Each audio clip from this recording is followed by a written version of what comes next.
Thanks to our Patreon members for helping to make this episode possible, and we're now available on all the major podcasting platforms. You can find more information at the links below.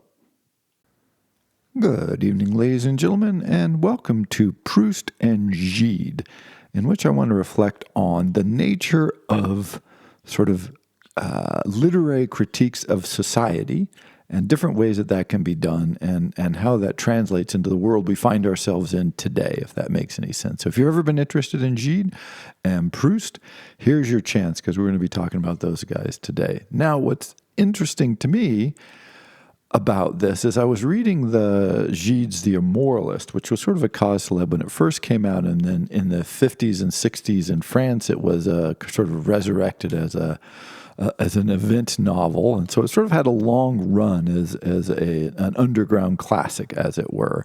And I've talked to several older French people who said that, oh yeah, in the 60s, the Gide was making the rounds. You had to read The Immoralist. This was would help you, know that you were awakened and understood society and were rebelling against the man and these kinds of things. But the Immoralist was originally published in 1902. Is that right? It's actually shockingly early. When you read it, you go, wow. And then you read the publication date, and it's like, oh my goodness, like Gide really was out there ahead of the curve. So it reads fairly modern. I mean, fairly modern, meaning it does read like a novel from the 60s or 70s or late 50s or something like this. But it was, published a good solid 50 years earlier. And so points to Gide for sort of leading the kind of that sensibility resistance to the sort of standard French bourgeoisie. And I'm reading this as my enlisted attempts to try and improve my French. And I got an effacing page English and French edition. And I learned, one, that my French is not that great yet, and two, that the English translation was not that great either, which does let me know that my French is at least getting better in a way that I can recognize that, that's not a very good translation, but I'm still missing things as well. So working on the French. So this is mostly coming from the translation, but I did read it in French as well. And what you have in The Immoralist is you have functionally a didactic novel.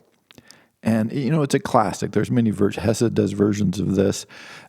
It's not a criticism, by the way. In German, there's a whole sort of genre called Bildungsroman, which is sort of the educational novel where someone comes of age and learns the society and all this. And in The Immoralist, the main character just ends up rebelling against this bourgeois middle-class society. So he's an intellectual, he has resources, but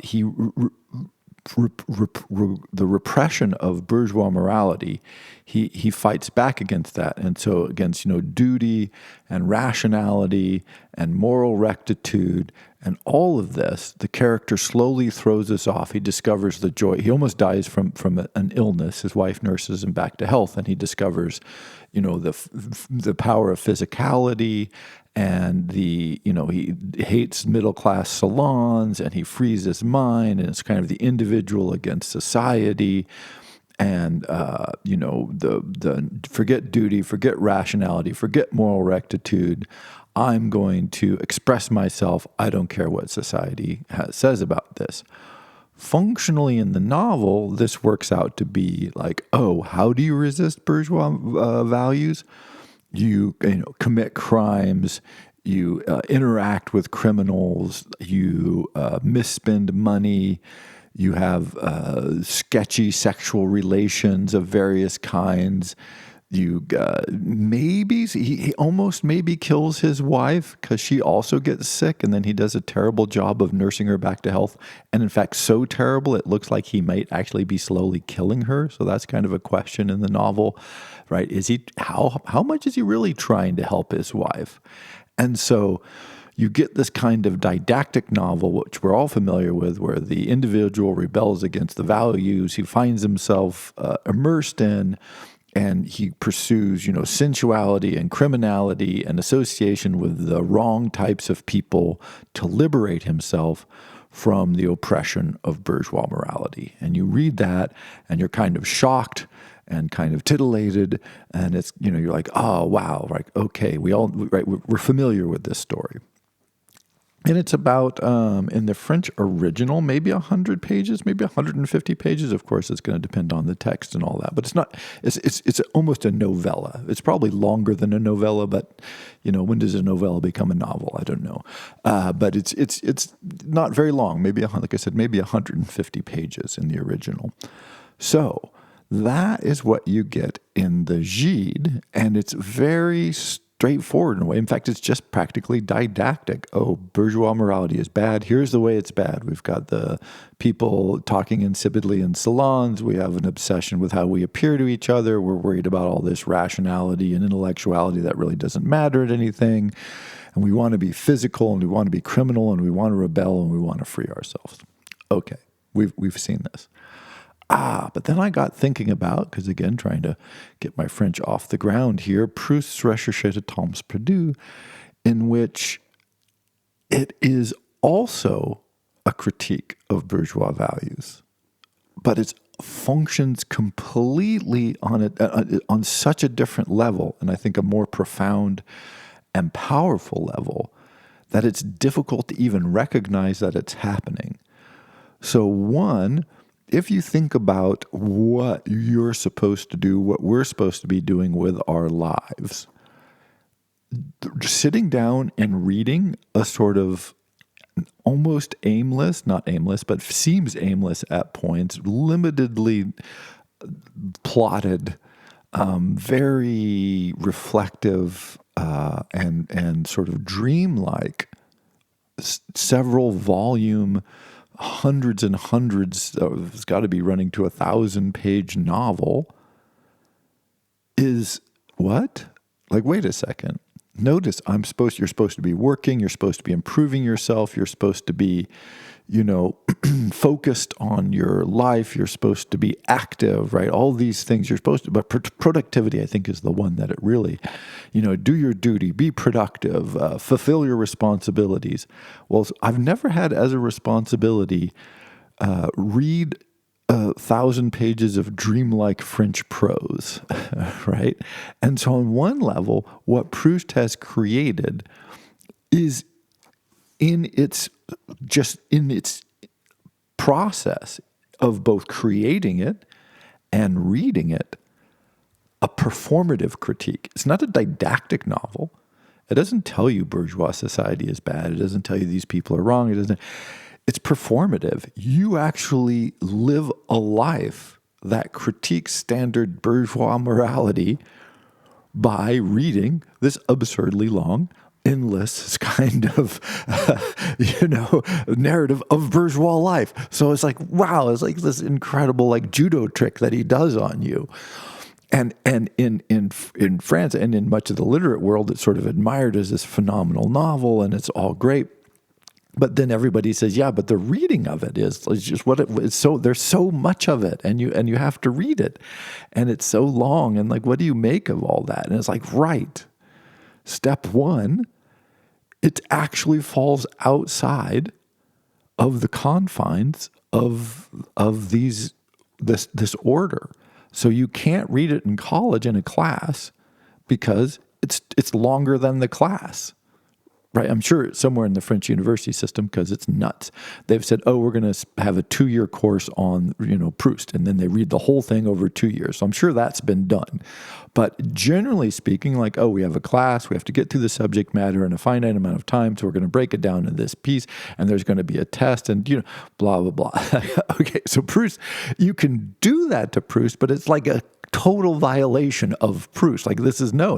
It's this endless dream that if you intervene in it and chop it up and try and regurgitate it in that way, you've ruined it.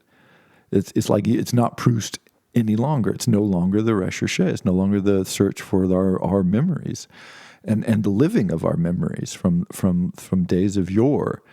And so there's that element of it, that just the act of reading Proust is itself sort of a rebellion. He doesn't say, as in Gide, we don't, it's very, by the way, the Gide is very secondhand. So we don't hear about someone visiting a prostitute, and it's 1902, so this is all very, we're like, oh, okay, we know what's happening, but this is not very graphic. For today, for 1902, wow, it was like off the charts.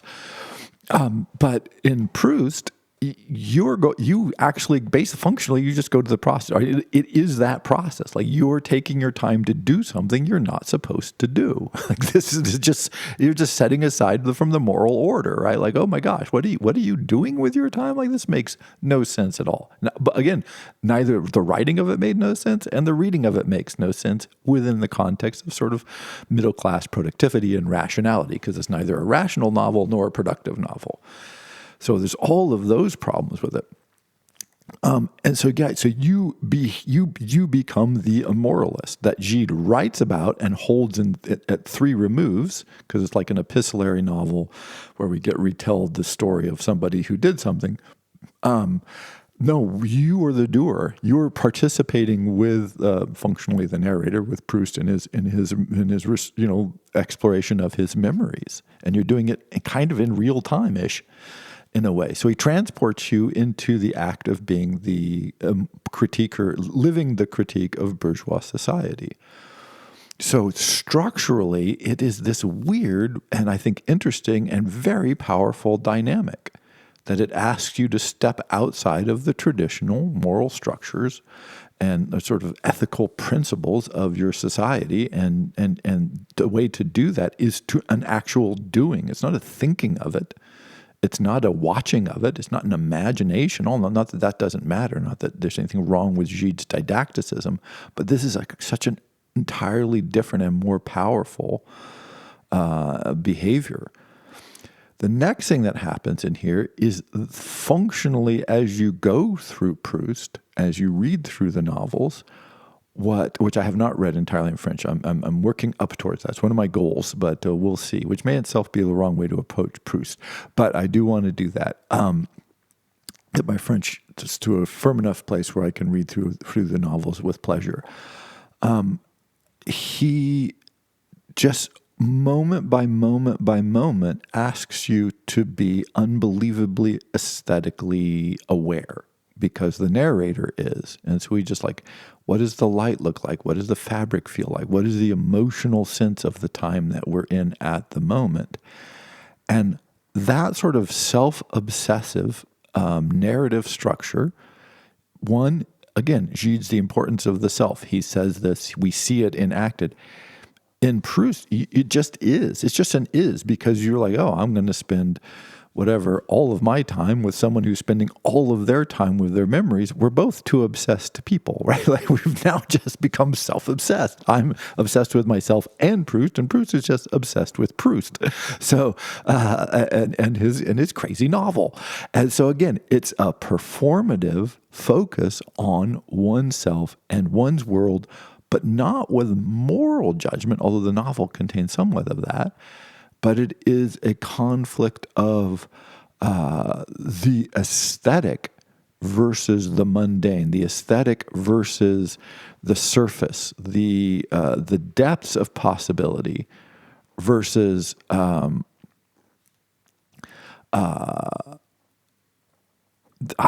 it's just the evanescence of existence. It asks you to embrace the evanescence of existence and not worry about things like propriety or hypocrisy or status. Even though it's clearly a novel obsessed with status, somehow this ends up being, it just sort of washes it all away. And you slowly feel that irony, the irony of the whole situation, because while the focus has the content as like, oh, these middle-class people going to dinner parties and having affairs and doing all these things, the focus is on the emotional and aesthetic content, which takes it out of the moral judgment place that gives all of the superstructure of our normal day-to-day life its meaning and its intensity.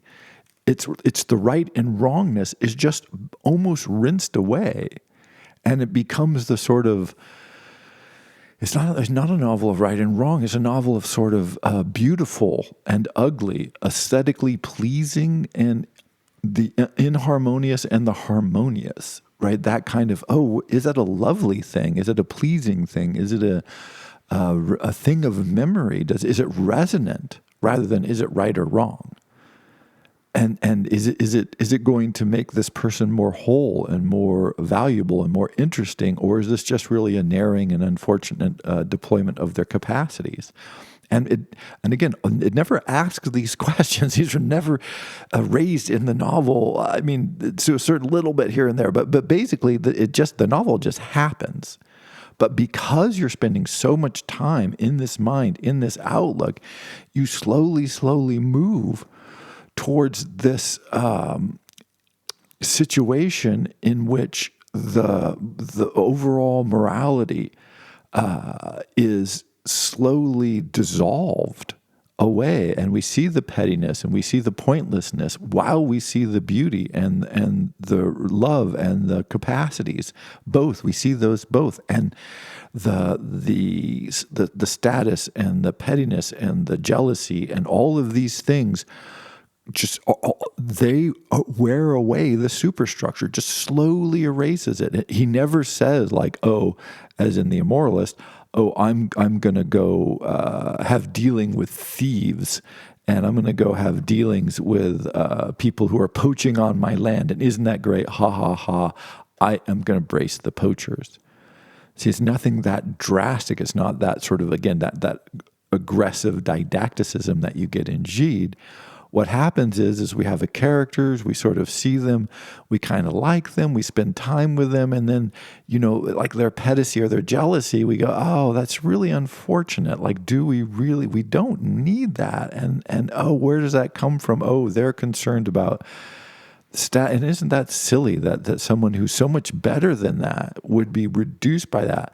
And it's sort of this kind of emotional investment that you get in the system that just wears away the system. And so the irony with which he explores all of this and his love of both himself and his capacity to notice and to experience translates to the reader. It just forces us to be in the world in a different way. And it's not in the way of criminality or of aggressive individualism, but it's in a way that says, look, you don't need to rebel against this system. You don't need to rebel against this moral or ethical structures that we find ourselves in. They're just illusory.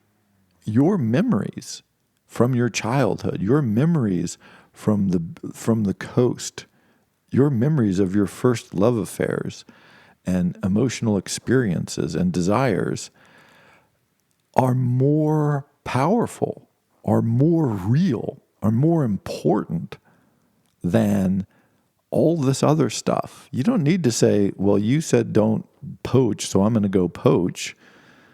That's just silly, right? That just reinforces the whole system. You say it's wrong, I'm going to say it right. Okay, now we're just in the same dynamics going back and forth.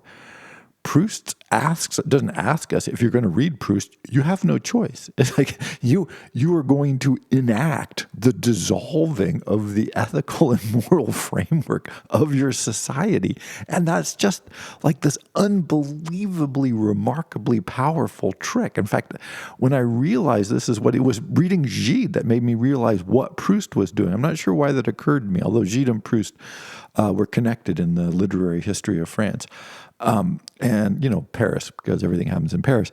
But it really got me thinking about Proust and how Proust works, because it does cover some of the same ground, but in nothing like the same way.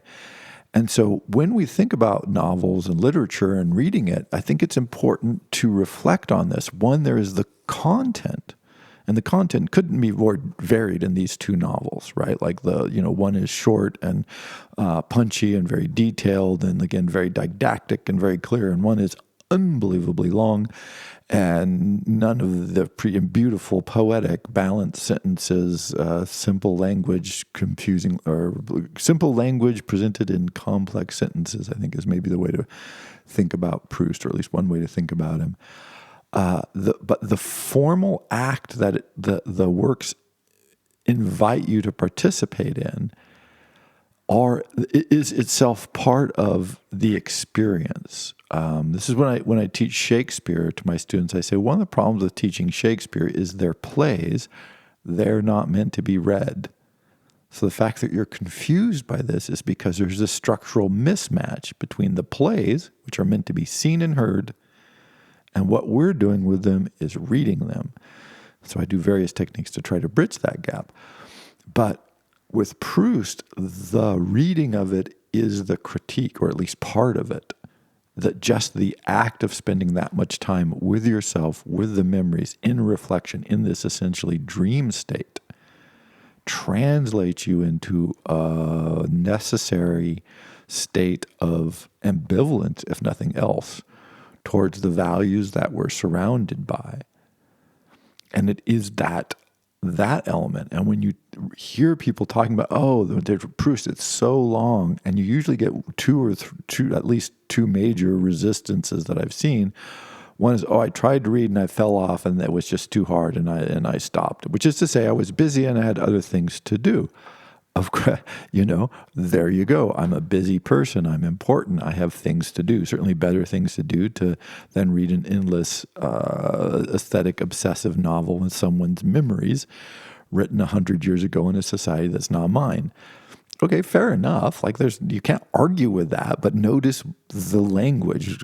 Pay close attention. I actually looked up some people talking about this online before I do this lecture, and it was often this language of busy and obligations and duty and work and distraction.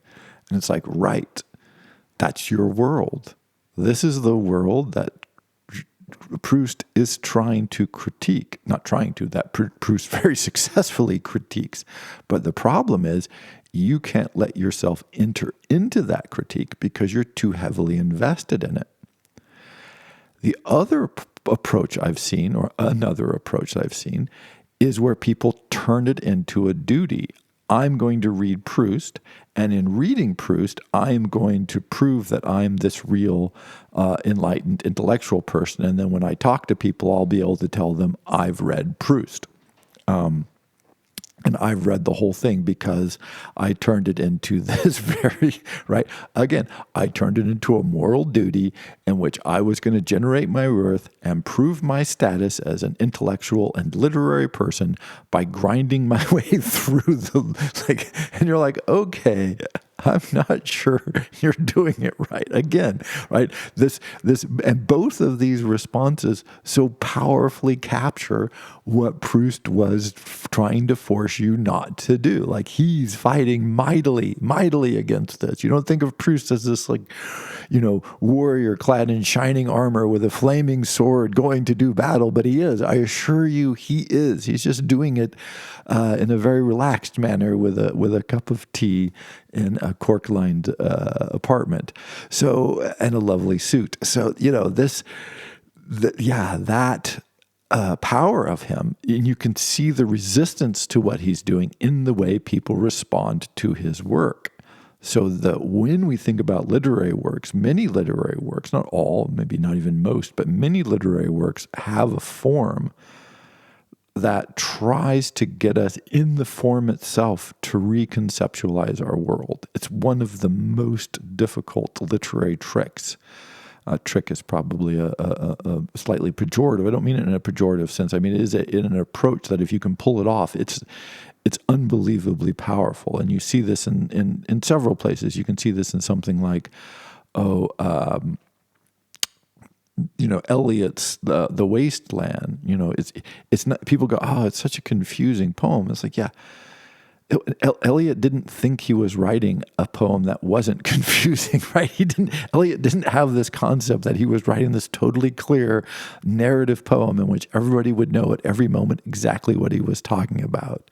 And so the question is not, is it confusing? Because, well, yes. But the question is why, and what is the function of that confusion? Right? This is what we want to ask ourselves. And Proust is that in spades, except for his is so accessible and so beautiful and easy to read that it sort of doesn't seem to beg the question in the same way. In fact, it's the ease, the invitation, right? It's rebellion through relaxation and pleasure, which we don't, right? We almost, because again, coming from great Calvinist societies, we can't even almost imagine that that would be possible. Can you rebel through relaxation, ease, and nice suits? It turns out you can. And it turns out you can do it for several hundred pages of thousands of pages, actually, of text. And so that's a real power. And then second, the structure of what is talked about and how it's talked about. So the prose style, the ease of it, the fact that as we participate in this endless novel, we're invited to enjoy these moments of descriptions of flowers and food. And it says, oh, here's what's important. Here's a moment of beauty. That's important. Here's another moment of beauty. That's important. Here's another moment of beauty. That's important. Here's an emotional sensibility. That feels very important to me because it's mine. And that, the context of enacting a view and a relationship to the world, that again, you can't quite force people in the content-wise, but you spend so much time reading it that I can't imagine that people don't then make a cup of tea and start thinking of Proust. I mean, this is kind of the famous thing. You almost get overwhelmed by his sensibilities. And you're like, oh man, and you start thinking about time differently, and memories become more present, and aesthetic moments become more powerful and resonant in the moment. And so when you add those up, and there's more, but we can stop there. I think you get the idea. When you add those up, what you realize is while the cry of the Immoralist from Gide, and that didactic cry of saying, resist these values, rise up, be aggressive, be transgressive, like embrace your body. Okay, yes, sure, that is a thing that exists.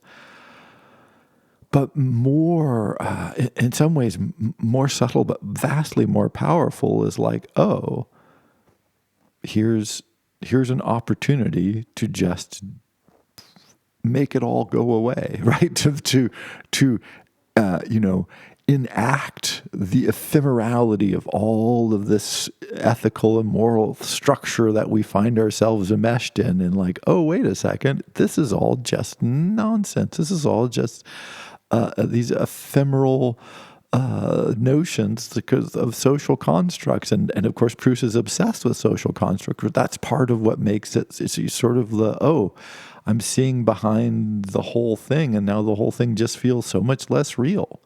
My memories, my emotions, my aesthetic appreciations, the beauty of sunlight on fall leaves suddenly feels unbelievably more real and important than any moment of social status.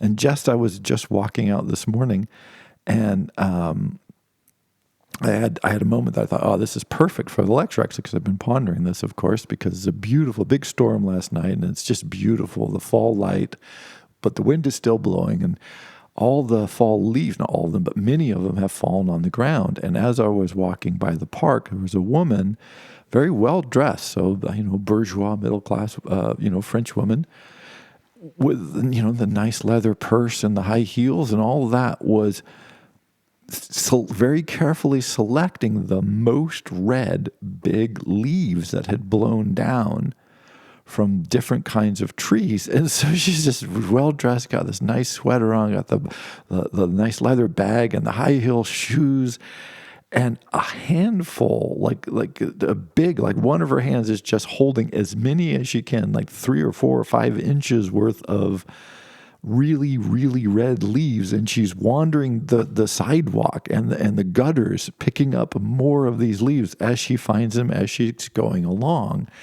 And I thought, that woman has read Proust. Now, whether she has or not, I have no idea. But she's dressed, she has she's got the markers of the status, so she obviously knows the game. But vastly more important to her is the beauty of these individual leaves that have blown on the ground. And so she's going to scoop down into the gutter, literally, kind of acting into the gutter, and pull up leaves that she thinks are particularly beautiful, and she's going to clearly take them home and do a display, or she's going to do something with them. I have no idea what. But I was like, there it is. That's the rebellion. It's the rebellion that says, I can wear nice shoes and have a nice bag, but you know what's valuable to me is beautiful red fall leaves. They're fresh, they're glistening in the sunlight, and I've got a vision, and I'm going to make that vision happen. And that, to me, and I think if you read the Gide and read the Proust, you'll see like the one rebellion, it seems so good, it seems so powerful, it seems so real, but this woman scooping down in the gutter to pull up these beautiful, beautiful leaves, that is Proust. And this is the rebellion that says, I just don't care. Like your guidelines and rules and all that, I know them. I was raised in them. I can see them. I can perform them. But I don't care about them. Like I don't need them, because what's vastly more important to me is my own sensibilities, my own moments of beauties, and my own enactment of my ideals and my dreams and my visions.